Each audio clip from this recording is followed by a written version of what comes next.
You may have heard about the Quran's idea of paradise being 72 virgins, and I promise I will come back to those virgins. But in fact, here in the Northwest, we're living very close to the real Quranic idea of paradise, defined 36 times as gardens watered by running streams.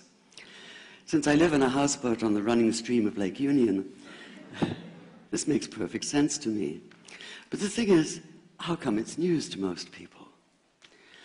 I know many well-intentioned non-Muslims who've begun reading the Quran but given up, disconcerted by its otherness. The historian Thomas Carlyle considered Muhammad one of the world's greatest heroes, yet even he called the Quran as toilsome reading as I ever undertook, a wearisome, confused jumble. Part of the problem, I think, is that we imagine that the Quran can be read as we usually read a book, as though we can curl up with it on a rainy afternoon with a bowl of popcorn within reach, as though God, and the Quran is entirely in the voice of God speaking to Muhammad, were just another author on the bestseller list. Yet the fact that so few people do actually read the Quran is precisely why it's so easy to quote. That is, to misquote.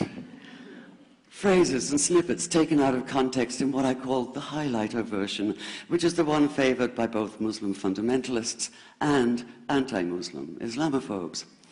So this past spring, as I was gearing up to begin writing a biography of Muhammad, I realized I needed to read the Quran properly as I could, that is.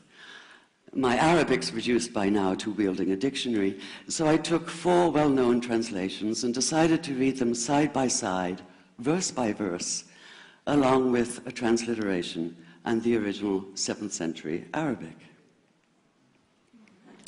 Now, I did have an advantage. My last book was about the story behind the Shia-Sunni split, and for that I'd worked closely with the earliest Islamic histories, so I knew the events to which the Quran constantly refers, its frame of reference.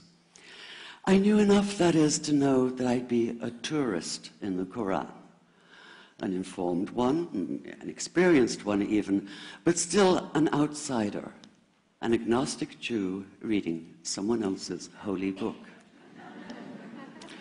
So I read slowly. I'd set aside 3 weeks for this project, and that, I think, is what is meant by hubris, because it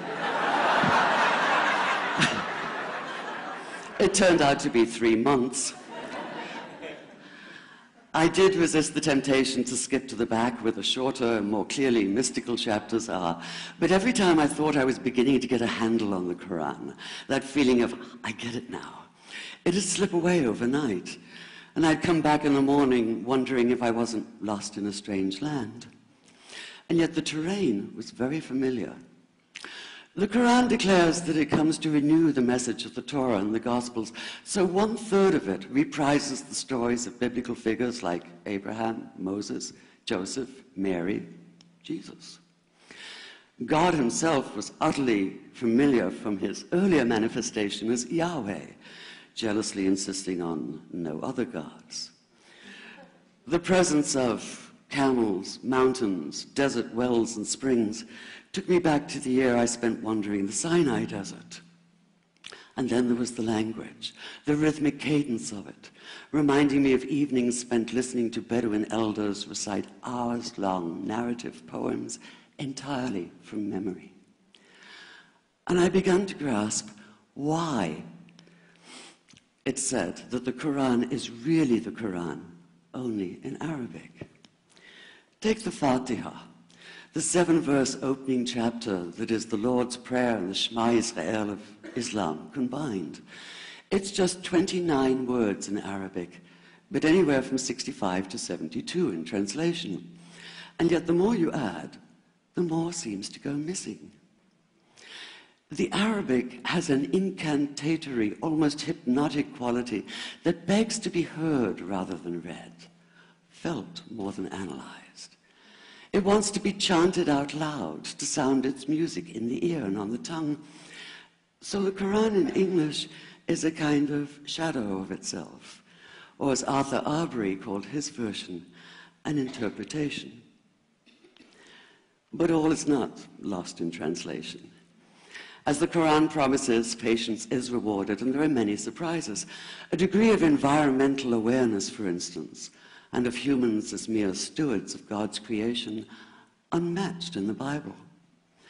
And where the Bible is addressed exclusively to men, using the second and third person masculine, the Quran includes women, talking, for instance, of believing men and believing women, honorable men and honorable women.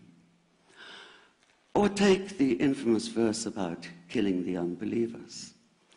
Yes, it does say that, but in a very specific context. The anticipated conquest of the sanctuary city of Mecca, where fighting was usually forbidden. And the permission comes hedged about with qualifiers. Not you must kill unbelievers in Mecca, but you can, you are allowed to, but only after a grace period is over. And only if there's no other pact in place. And only if they try to stop you getting to the Kaaba. And only if they attack you first. And even then, God is merciful, forgiveness is supreme, and so, essentially, better if you don't. This was perhaps the biggest surprise. How flexible the Quran is, at least in minds that are not fundamentally inflexible. Some of these verses are definite in meaning, it says, and others are ambiguous. The perverse at heart will seek out the ambiguities, trying to create discord by pinning down meanings of their own. Only God knows the true meaning. The phrase, God is subtle, appears again and again. And indeed, the whole of the Quran is far more subtle than most of us have been led to believe, as in, for instance, that little matter of virgins and paradise. Old-fashioned Orientalism comes into play here. The word used 4 times is huris, rendered as dark-eyed maidens with swelling breasts, or as fair, high-bosomed virgins. Yet all there is in the original Arabic is that one word, huris. Not a swelling breast or high bosom in sight. Now, this may be a way of saying pure beings, like in angels, or it may be like the Greek kos, or kore, an eternal youth. But the truth is, nobody really knows, and that's the point.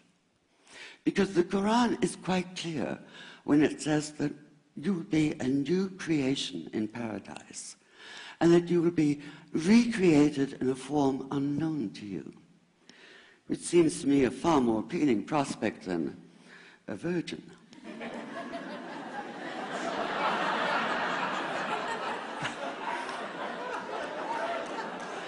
And that number 72 never appears. There are no 72 virgins in the Quran. That idea only came into being 300 years later, and most Islamic scholars see it as the equivalent of people with wings sitting on clouds and strumming harps.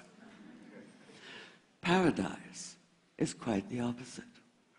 It's not virginity, it's fecundity, it's plenty, it's gardens watered by running streams.